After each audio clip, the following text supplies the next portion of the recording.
الله من الشيطان الرجيم. بسم الله الرحمن الرحيم.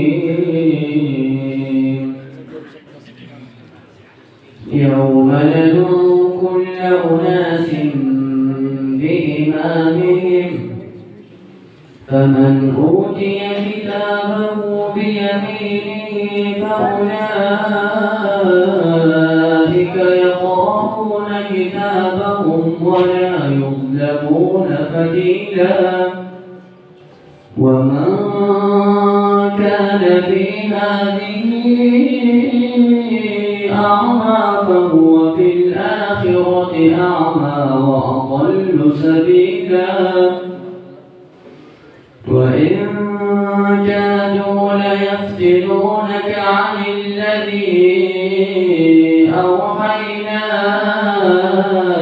إليك لتفتري علينا غيره وإذا لاتخذوك خليلا. ولولا أن ثبتناك لقد كدت تركن إليهم شيئا قليلا. صدق الله العظيم.